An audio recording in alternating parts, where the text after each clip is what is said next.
Dans le silence d'une pièce au petit matin, quand la lumière filtre à peine à travers les rideaux, il arrive un moment où l'homme mûr s'assoit et sent quelque chose de différent en lui. Ce n'est pas de la fatigue, ni de l'amertume. C'est une forme de clarté froide et tranquille. Il repense à toutes ces années passées à courir après l'approbation, à se demander ce que les autres pensent, à chercher dans le regard d'une femme la confirmation de sa valeur. Et soudain, une vérité simple s'impose. Il n'a plus besoin de cela pour se sentir entier. Cette prise de conscience est souvent mal comprise. On la caricature en indifférence, en dureté, en désintérêt. Mais en réalité, c'est un déplacement du centre de gravité. Ce n'est plus le monde extérieur qui décide de sa paix intérieure. Le stoïcisme, depuis plus de 2000 ans, décrit ce basculement. Marc Aurèle écrivait, en substance, que la sérénité ne vient pas de ce qui arrive, mais du jugement que nous portons sur ce qui arrive. L'homme mûr a vécu assez longtemps pour voir ses illusions se briser. Il a aimé, il a espéré, il a été rejeté, il a parfois idéalisé. Et chaque expérience a poli en lui une compréhension plus fine de la nature humaine, y compris de la sienne. Il découvre que son agitation passée ne venait pas des femmes en elles-mêmes, mais de son attachement à ce qu'elles représentaient, la validation, la reconnaissance, la promesse d'un bonheur futur. Dans sa jeunesse, il pensait que la paix viendrait quand il serait enfin désiré, choisi, admiré. Il croyait que la bonne relation réparerait ses doutes intérieurs. Épictète, bien avant lui, mettait en garde contre cette illusion. Il expliquait que lorsque nous plaçons notre bonheur dans ce qui ne dépend pas de nous, nous devenons esclaves de ces choses. Les sentiments d'autrui, leurs décisions, leurs changements d'humeur échappent à notre contrôle. S'y accrocher, c'est accepter de vivre dans une instabilité permanente. L'homme mûr, après de multiples tempêtes émotionnelles, finit par comprendre cette leçon non pas comme une théorie, mais comme une évidence vécue dans sa chair. Ce qui change alors, ce n'est pas son regard sur les femmes, mais son rapport à lui-même. Il cesse de se définir à travers le désir qu'il suscite. Il n'entre plus dans une interaction pour combler un vide intérieur, mais pour partager ce qu'il est déjà. Cette autonomie émotionnelle peut être perçue comme du détachement, voire de la froideur. En réalité, c'est une forme de respect profond pour soi et pour l'autre. Sénèque rappelait que l'homme vraiment libre est celui qui ne dépend pas des caprices de la fortune pour être en paix. Et la fortune, dans le domaine affectif, prend souvent le visage imprévisible des relations humaines.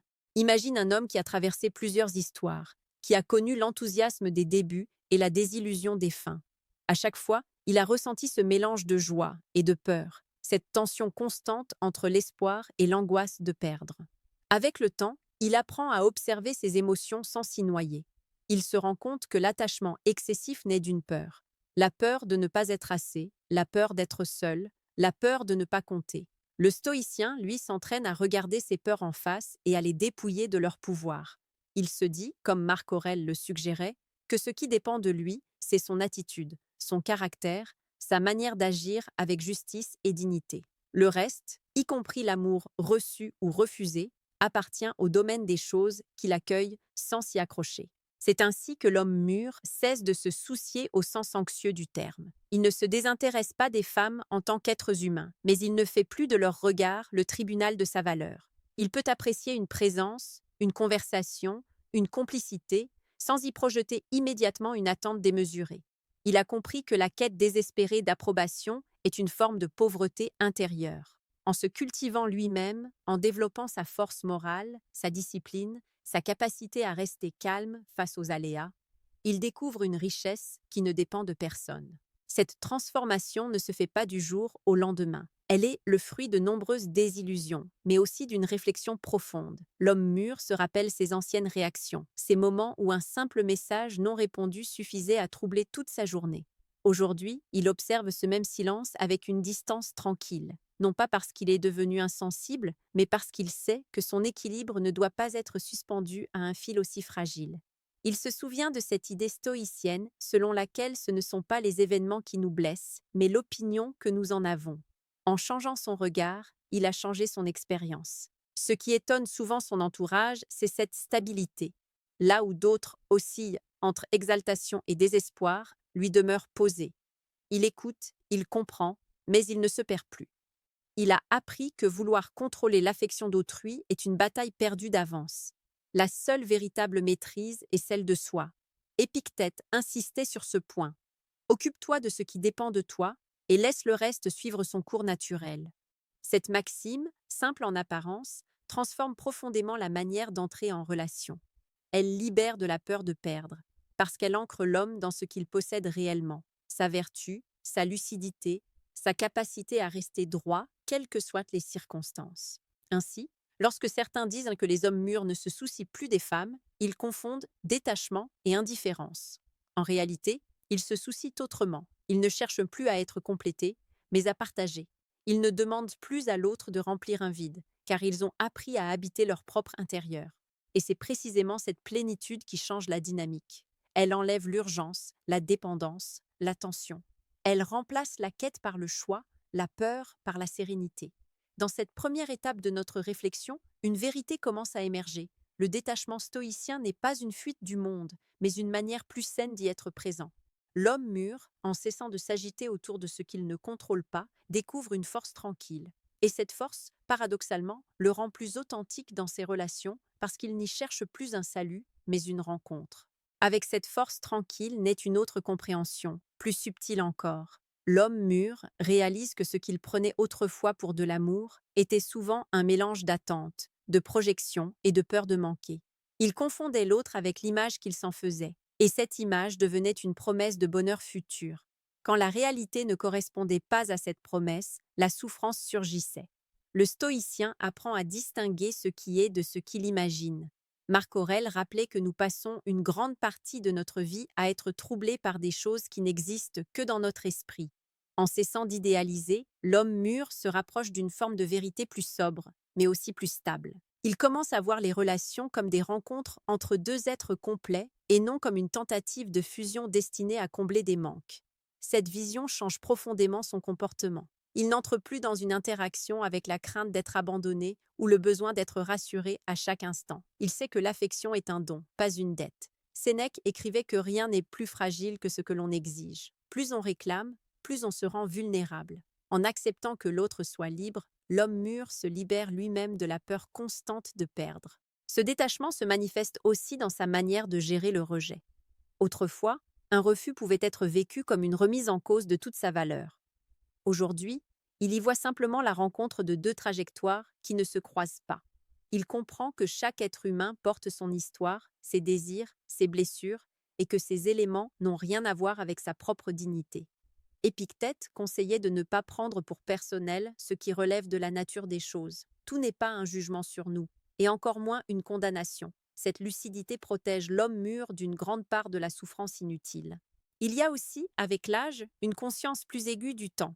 Les années ont appris à cet homme que l'énergie est précieuse, que l'attention est une ressource limitée. Il ne la gaspille plus dans des jeux de pouvoir émotionnel, dans des attentes floues ou des espoirs entretenus sans réciprocité claire.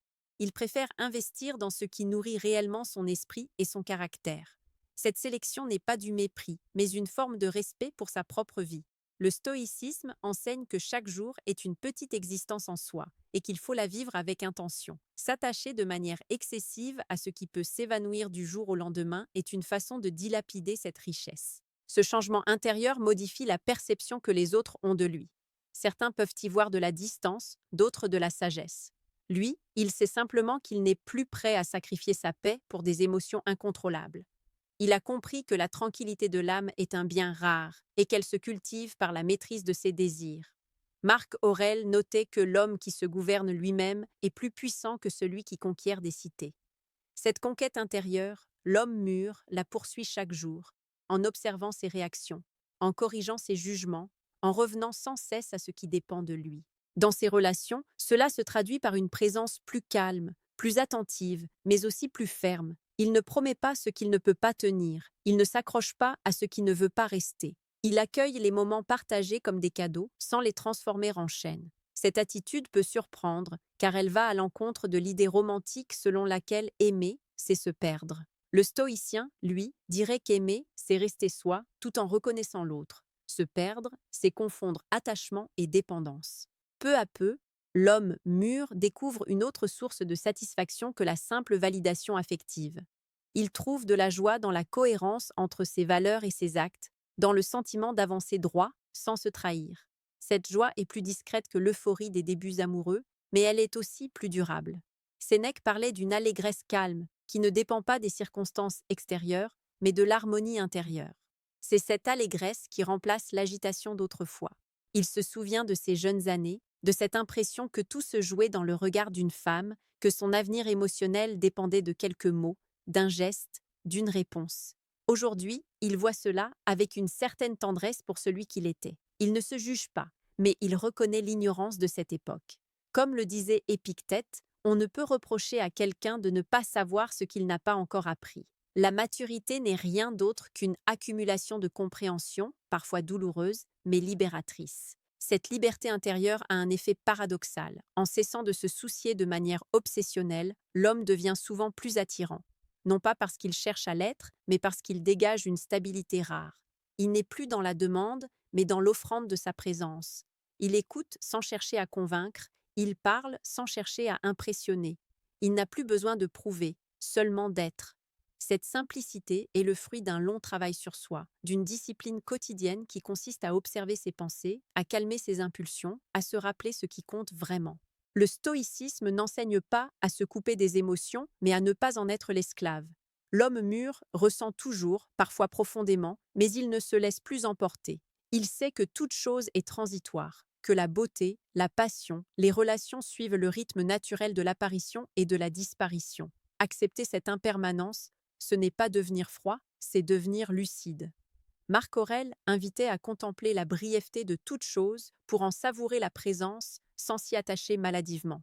Cette contemplation rend l'homme plus paisible, plus reconnaissant et paradoxalement plus capable d'aimer sans peur.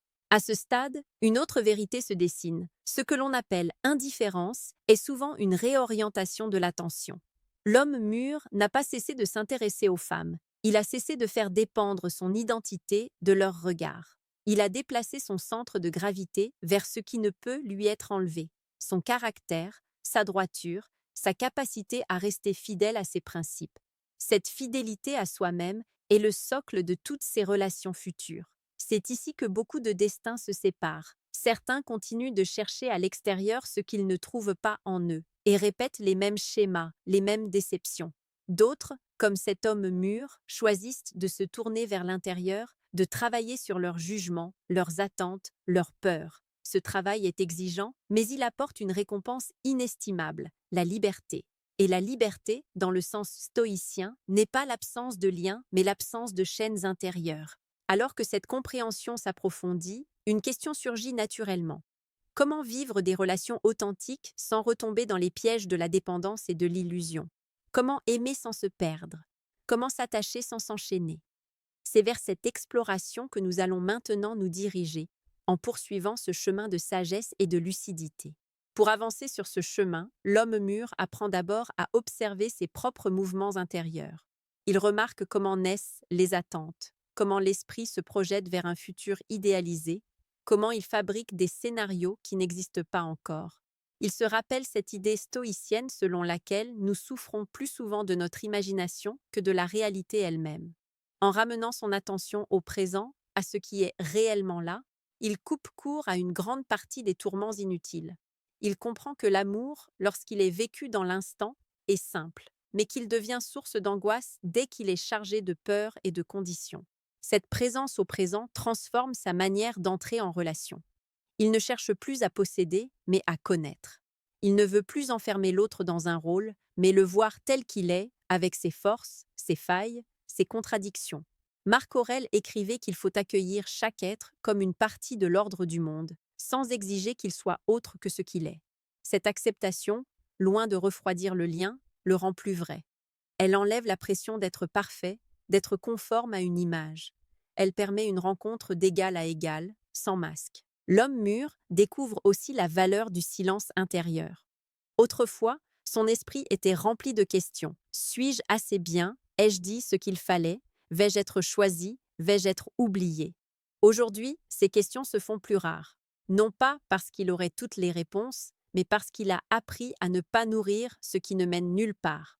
Épictète comparait l'esprit à une forteresse. Si tu ouvres toutes les portes à chaque pensée, tu ne peux pas espérer y maintenir la paix.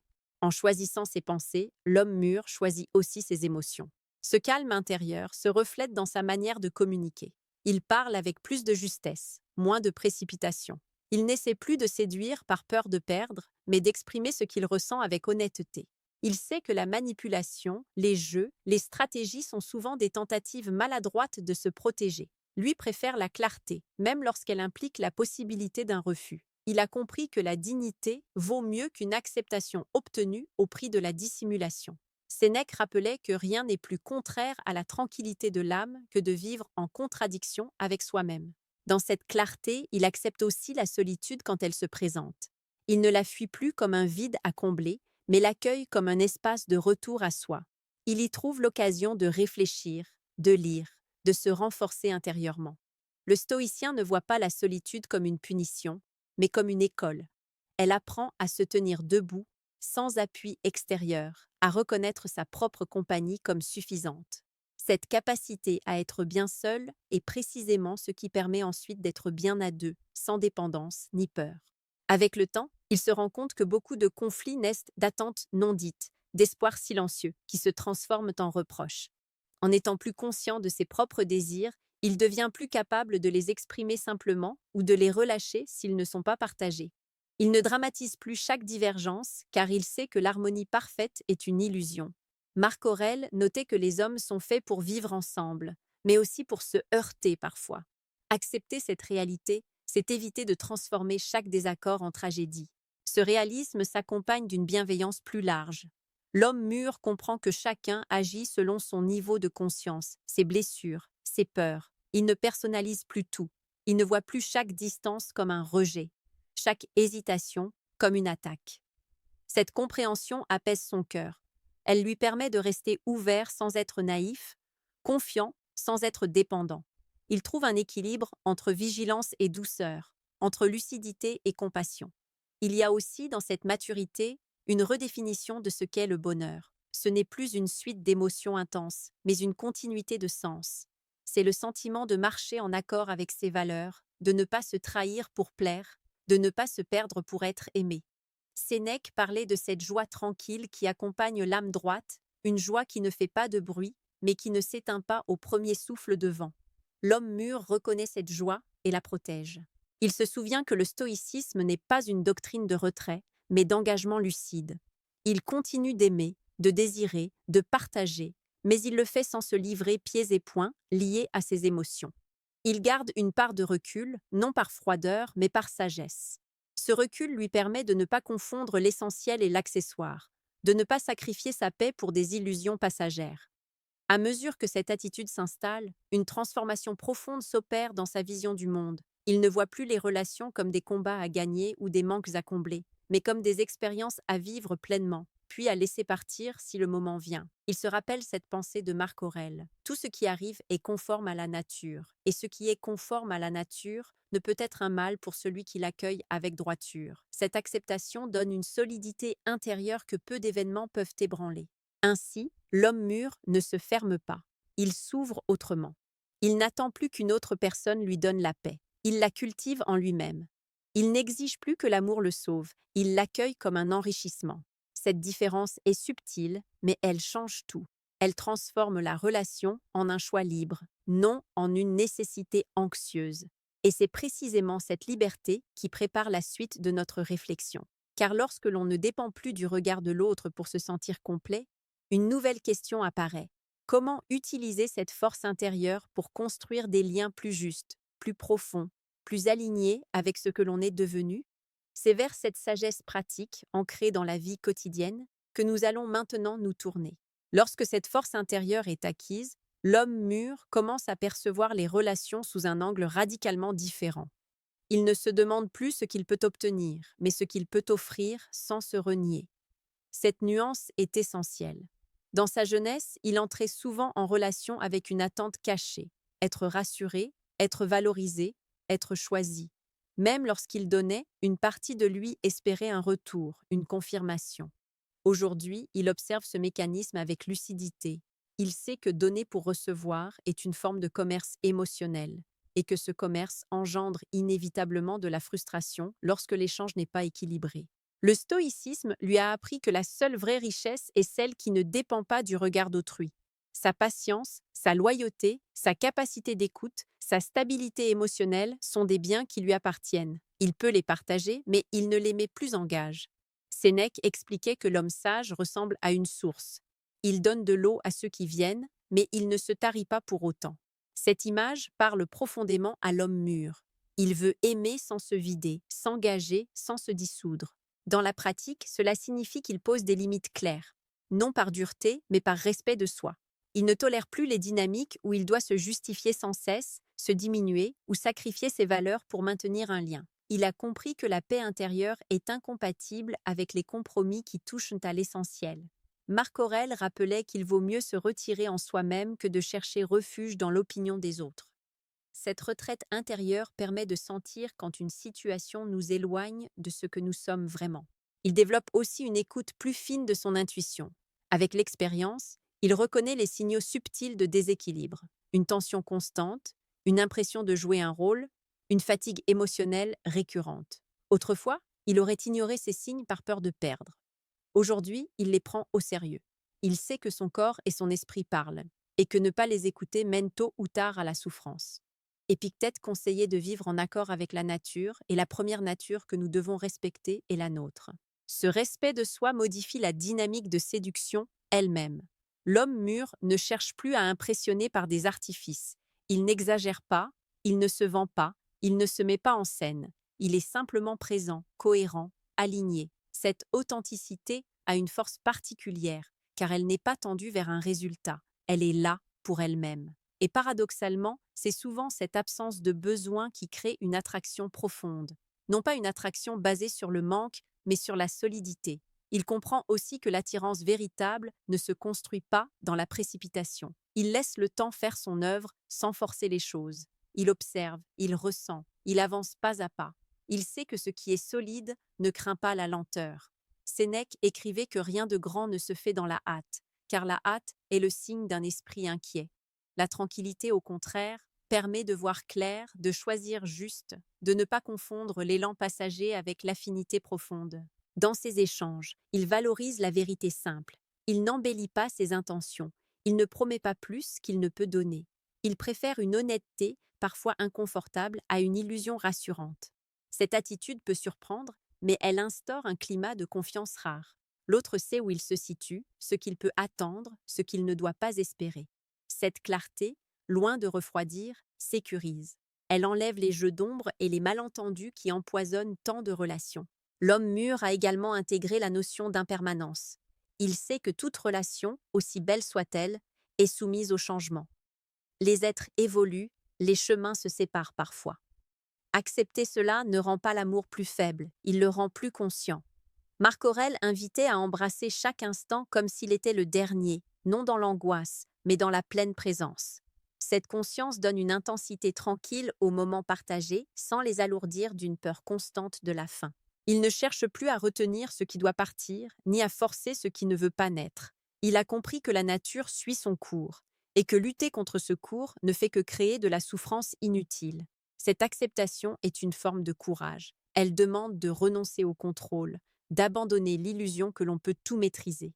Épictète rappelait que vouloir que les choses arrivent comme on le souhaite est la source de l'esclavage intérieur.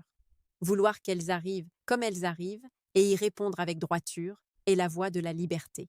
À ce stade, l'homme mûr se rend compte qu'il n'a pas perdu l'intérêt pour les femmes, mais qu'il a perdu la peur. La peur de ne pas être assez, la peur d'être seul, la peur de passer à côté de quelque chose d'essentiel. Cette peur, autrefois moteur de tant de comportements, s'est dissoute dans une compréhension plus large de la vie. Il sait que ce qui est vraiment essentiel ne peut pas lui être enlevé par un refus ou une séparation. Son intégrité, sa paix, sa capacité à aimer sans se trahir demeurent. Cette stabilité intérieure devient alors un socle à partir duquel il peut construire des relations plus justes, plus simples, plus vraies. Il ne cherche plus à combler un manque, mais à partager une abondance intérieure. Il ne s'accroche plus par besoin, mais s'engage par choix. Et ce choix, parce qu'il est libre, a une valeur immense. C'est précisément cette liberté, cette maîtrise de soi, qui prépare l'homme mûr à une compréhension encore plus profonde, celle de son rôle, de sa responsabilité et de la manière dont il peut, à travers ses paroles et ses actes, incarner une forme de sagesse dans un monde souvent dominé par l'agitation et l'insécurité émotionnelle. C'est vers cette dimension, plus intérieure encore, que notre réflexion va maintenant se diriger.